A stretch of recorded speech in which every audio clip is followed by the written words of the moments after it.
I said, God, give me a sign. He gave me 5. He said, watch for the pride, envy and lies. He said, don't reach for hands if there's a tide. Don't tell them that you love them if they ain't tried. If they ain't. Rejection is something that many men have faced over the course of the last several years. And of course, not just men, but even women. So I kind of wanted to teach you guys how to get over rejection. Many people in their life will face rejection, whether it's within relationships, job searches, or whatever. But as someone who has faced rejection plenty of times in his life, I just wanted to let you guys know that rejection is God's protection. Welcome back to True Kings Podcast. I'm your host, LJ Johnson. And today, like what I just said in the intro, I kind of wanted to go over how to really handle rejection in terms of whenever you approach something, or specifically someone. Because as someone who has faced rejection plenty of times, I had to really learn myself how to learn to move on from it, would not take it personal. When I first started getting rejected by potential girls that I liked, right, it happened back when I was in middle school. That's when I started facing rejection. And of course, I didn't date anyone in high school. I was rejected by literally every girl I was in high school with, right? But now that I've been in only 2 major relationships and have had a bit more experience now that I'm 23 years old, I can definitely sit here and tell you that rejection is something that you should use to motivate you, but not take it personal in terms of how you should look at someone else. Scientists actually conducted this study a while ago that kind of explains how rejection can cause a human damage, honestly. I think many people, especially when it comes to men, many people expect men to just take it and not feel some type of way. But that's not true. I got it pulled up right now. It says rejection causes significant emotional pain and activates the same brain regions as physical pain, leading to feeling of sadness, anxiety, anger, and reduced self-esteem. Rejection can trigger a lot within a person that people don't necessarily know that it triggers. So when I was younger, I used to get very emotional when I faced rejection, right? And I actually wanted to do a video going over the different types of rejection that you will face. But I'm still kind of getting my mind set on that. This video right here, my mind has actually been kind of go over and over it longer because, like I said, there are a lot of people who don't necessarily know how to be alone. But it really stems from their own emotional trauma, which I can't help. That's up to them. But like I said, I've noticed those people also have a tendency to not be able to take rejection in a very healthy manner, right? And so with that being said, I really just wanted to really kind of have a balance here. So when I was younger and I was facing rejection, as I stated earlier, I used to face a lot of emotional turmoil. And it's because it always made it seem like there was something wrong with me. Was I too ugly? Was I too immature? Was I too this way? Was I too that way? Right? And I used to hate it, especially like at the time being a teenage boy. I think we don't really talk about how young men, teenage boys feel emotionally enough, because so many people in society have told men that they shouldn't really feel emotionally, or when they do feel emotionally, they're too weak and they're too this way, they're too that way, right? And I'll tell you this, as a man, I'm someone who I've learned to become much more in touch with my emotions, right? And that has helped me mature into who I am now. It's helped me be able to help others, guide them to potentially make the right decisions in the choices they make. The youth make the right decisions in the choices that they make, right? And like I said, I've come to learn that there's always going to be growth, and rejection is part of that growth. You know what I'm saying? When I first started facing rejection in middle school, it wasn't really that deep to me, of course. It didn't become that deep until high school, which is when I was in high school. Like I said, all my friends around me were seemingly getting into relationships, sleeping with different people and all this other stuff. And this is, like I said, this is in high school. But I've come to understand now that I'm 23 that God has a different plan for me than what others may have. And so for me, whenever I faced rejection in the past, it triggered feelings of comparison, which we all know comparison is the killer of joy, the thief of joy, which is why you shouldn't compare yourself. But in this time that I had to learn to reject it, I faced a lot of um, emotions, such as I've already explained from what I just read. And I also had to deal with coming to terms of what it means to be alone, which is what this video is also going to kind of go over. So within that time, not only did it trigger comparison, but it also triggered thoughts of feeling unwanted, unloved, all that, right?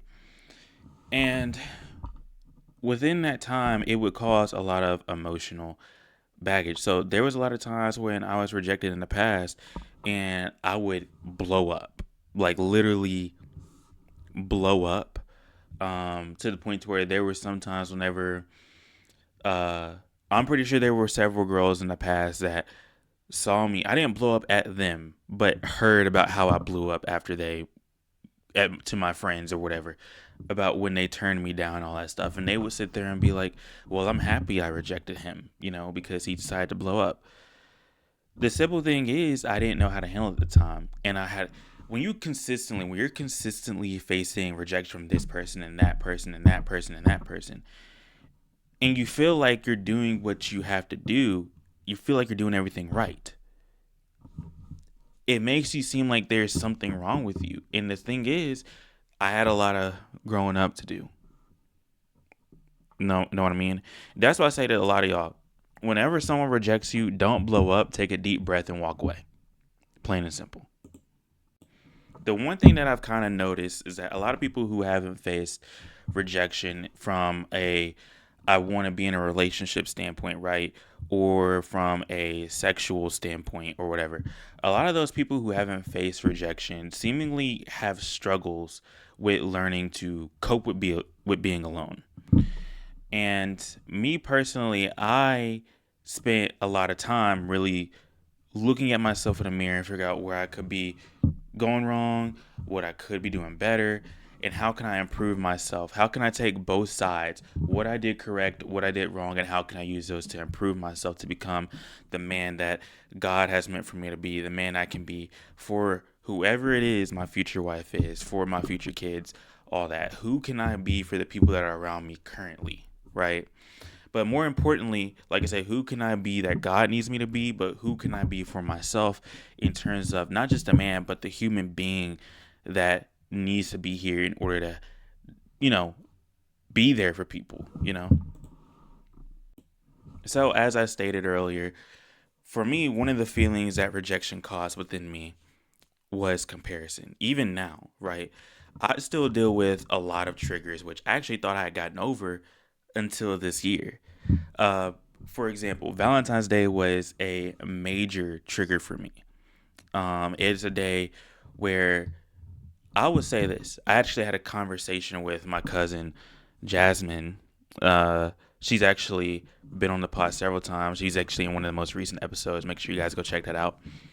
But I had a conversation with her about rejection, right? Or not necessarily rejection, but about, certain triggers that people may have. And so for me, Valentine's Day was a trigger because it was a day where many people have this tendency to, I guess, kind of flex their relationships, for example. Now, I'm 100% for posting your partners, posting your significant others, and things of that nature, right?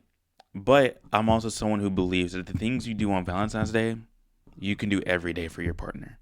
You don't gotta focus it on one day. It's a day that is about love, but I've come to understand that it's not only a trigger for me.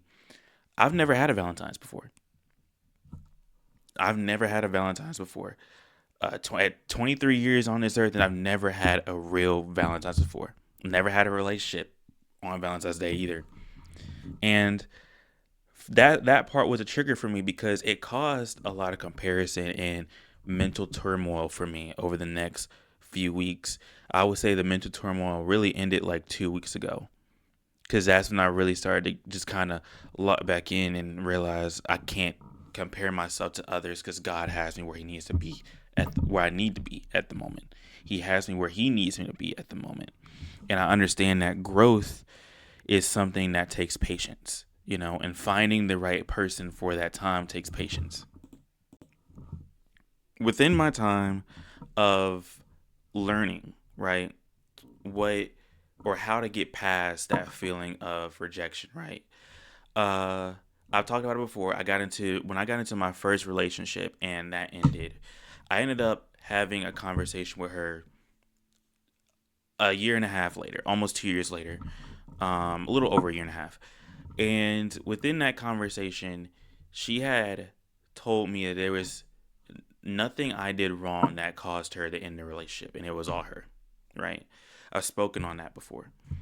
And but I was still able to look at myself in the mirror. That doesn't excuse, because it takes two. So I was able to look at myself in the mirror, and I said to myself, there still had to be something, right? Even if there wasn't anything big that she can think of. And I realized the only thing about it was that I was super naive at that time of that relationship, right? And I grew from it, right? And so now I understand there's more to life. Things that weren't relevant to me back then, there are a lot of things that are more relevant. Like now they're like bills, you know what I'm saying, that I have to be paid. All this, like things like that, you know what I'm saying? Like adulthood. At the time I was 19 years old. I didn't have to worry about that stuff. But now that I'm 23, 4 years later in this new life, I got to worry about those things. And there's always consistent improvement. And it started from, and yes, a breakup is a form of rejection. And after that conversation, I started to look back at every other time I was rejected, or necessarily or I rejected. I haven't rejected many people, but I have rejected, I would say, probably a couple of people. You know what I'm saying? It's definitely, I could definitely count on one hand, but I've rejected a few people too. And a lot of times when I was rejected, I can sit there and say, and we're going to do a look back on memory road here. I can sit there and say that it was nothing I did wrong, but then there I can say there's a lot of times where I did do something wrong. And with that being said, I do want to say that in terms of when I rejected a girl, um, I was actually being protected by the Lord then too. You know what I'm saying? Because you never know. Sometimes the Lord could be protecting them from you. You know what I mean? When this also happened 3 years ago, the end of 2023. There was this one girl I was talking to, and she was very attractive, very sexually attractive. And, I knew I'd never, but our personalities are so different. She was someone who, she loved partying. She loved going out drinking, smoking, all that. But her body was very sexually appealing, though. I think to any man who would see her would think her body was very sexually appealing. And she was telling me the things I wanted to hear. She kept telling me, she was saying she wanted to sleep with me. She was saying all this stuff, right? And she was flirtatious with me, doing the sexual gestures and all that stuff. And like I said, as a man, obviously I love to see it. You know what I mean? Like, I loved seeing her do these things. I loved hearing her say these things and all that stuff, right? But the thing that made me sit there and turn her down was when she said, straight up, she said, I'm like a spawn of Satan. The moment she said that, I was like, I'm not going for it. I got a relationship with the Lord now. I refuse. I will not let my flesh fold for this woman right here. And I let her know. I said, look, you're really cool and all. You know, you're very attractive, but I can't do it. I can't do it. And she was like, yeah, I understand. Like, she took it very well. Well, people always sit there and say there are some men out there that can't take rejection. There are women out there that can't take rejection either, and she took it very well. And her and I, like, Like we still got each other on social media, but we don't ever really talk, you know. Uh, and besides, I don't like I said, we don't ever talk, we don't ever interact. I don't really go to her page. I don't think she ever goes to mine. I think she still watches my stories sometimes. I have noticed that. Um, but other than that, I don't really ever push the issue with her. You know what I'm saying? Uh, but yeah, sometimes the Lord will let someone show you who they are in order for you to be protected. So that's why I say, like, whenever you were facing rejection, y'all, always don't take it personal. Take it as the Lord is protecting you from something or is protecting them from something. Always take it as an opportunity to look at yourself in the mirror and figure out what you're doing right and what you're doing wrong and where you can improve. And then always look at it as there's probably some things that they need to improve on too, that they're trying to ignore and they're trying to put it onto you. You know what I'm saying? And this is why I sit there and I say rejection is God's protection, because you never know. The thing that you may think is an issue with you may not actually be a big issue. Uh, Several years ago, I went out with this uh, one girl, right? It was uh, it was 3 years ago, back in 2023. And when I went out with this girl, the one thing about her was I would say she was low key nuts. I'm thinking about it right now. I would say she was honestly did not know what she wanted. One moment she was telling me how much she really liked me, how much she wanted to be with me, all this other stuff. The next moment it was, oh, I'm sorry, I'm not ready for anything, blah blah blah. But within those dates we had, she would consistently talk about guys she tried talking to in the past and all this other stuff. Within that time frame, I ended up finding out why she decided to not date me. And it stung at the time because, like I said, it felt rejection. But now in 2026, 2020 or 23 years old, I can sit there and look back and say I dodged, because there is some things I'm not going to go into it too much because, like, I'm sure like anyone who was there back there, hear me. There you go. Anyone who was there at the time, they never met her, but I still know one person, one friend I'm still cool with, and I know he watches the pod sometimes. He'll know exactly who I'm talking about if I gave more details. So I'm not even gonna sit there and do that to her. But um, I dodged a massive bullet. I dodged a massive bullet because the reason she came back and she ended up telling some people, and those people came back and told me why she actually rejected me. And in reality, it is because like it wasn't even a valid reason. It was really nothing I did wrong, but she was putting her own insecurities onto me, if that makes sense. That's basically the most detail I can give for that situation. And like I said, it was God's protection. And there have been several other situations in recent years where there were plenty times where I was turned down by a girl, and then I found out why I was turned down. And I sit there and I say to myself, wow, I dodged a bullet that if I didn't dodge, I would have had to sit here and put up with this. Or I would be in some sort of situation that I don't want to be in right now. You know what I'm saying? So, the first tip I would give in this situation, when you are struggling with being single and you're dealing with the boredom and things of that nature, is one, when you feel lonely, don't compare yourself. That's something I had to deal with. Like I said, it's comparison. Whenever I feel super, super lonely and when there's a trigger for me, um, comparison. Remind yourself that comparison is the thief of joy.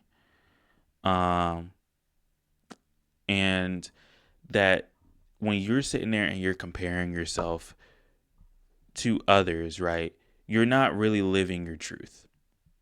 No, you're trying to live up to what they've done. And the simple thing is, you can't live up to what they've done. You can't. If you were to try and live up to what they've done, you would just be sad all the time. I'm being honest with you. I'll be honest. Uh, what is? I'm trying to figure out the best way to put this for me, like for from what I've experienced. When you're consistently comparing yourself to others, you're never gonna be happy because you're consistently competing. You're competing with people who don't even realize you're competing with them. And I know because I've now dealt with somebody where I don't compete with nobody anymore. Like I said, like comparison is something I've still worked on, and it's a trigger. When I have my triggers, I have to remind myself. But when I was consistently comparing myself, there was somebody else who was comparing themselves to me. I didn't even realize it. Whenever you feel like there is someone who is currently doing better than you, right? You're going to compare, like, you're going to compare yourself to that person to figure out, But in reality, you need to compare yourself to the old version of yourself. So, a way that I've learned to stop comparing myself is one, take breaks from social media. Take breaks from social media. Two, when you see something in person, increase your interaction. Increase your interaction with people. Whether it's just a 1 minute conversation to a 2 minute conversation, you know. Some people are extroverted. I'm very introverted. I'm a lot better on camera than what I am in person. And so I'll sit there and tell you, like, increase the interaction. And then when people come and tell you about their life, sometimes you got to understand you got to take breaks, plain and simple. The real number one thing, because I said that was number one thing. The real number one thing is, of course, give it to the Lord. Pray about it. I've increased my prayer life over the course of the last couple weeks. My prayer life had kind of dwindled, but I've increased my prayer life, really talking to the Lord more. And that's really helped me. It's helped me mentally a lot. And I think some people, the first thing they do is really build that relationship with the Lord.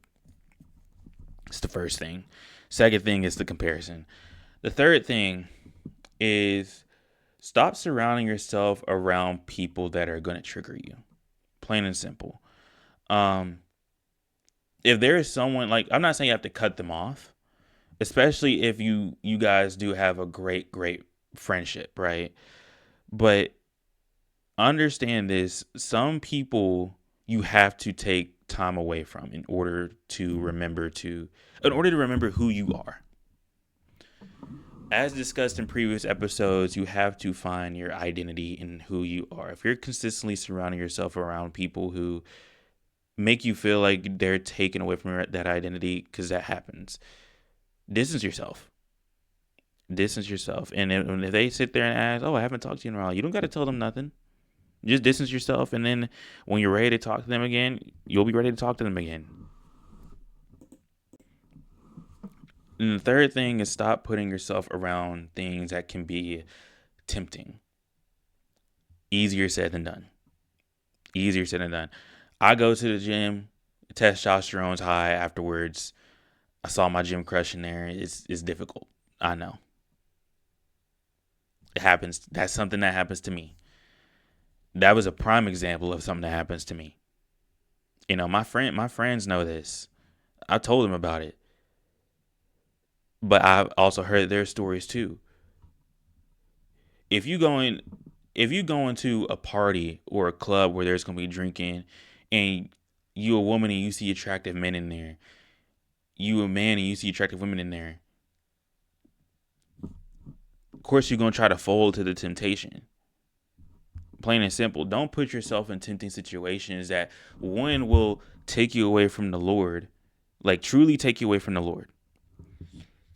Because avoiding you can't always avoid a tempting situation. You can't. Sometimes that happens. But I mean, like, to where it's so blatantly obvious.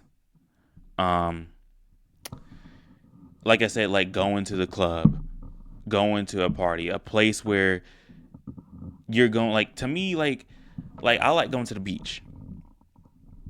But if you're going to the beach with a person with people you find super sexually attractive, you see people at the beach consistently making out, like, it's putting stuff in your brain, and you're now comparing yourself, and you're going, why can't I have that? and now you start looking for somebody who you can have that with. Okay, come on now. Let's be honest. Let's be honest. So don't put yourself in don't put yourself in a mindset. That's the best way to put it. Do not put yourself in a mindset that's gonna take you away from the Lord, because the moment that mindset gets put in place, guess what? You're now back to comparing yourself. You're back in that tempting situation where now you're consistently trying to sleep with any and everybody, date any and everybody, because you feel so alone. Pick up some hobbies. Message your friends. Ask your friends if they can hang out more.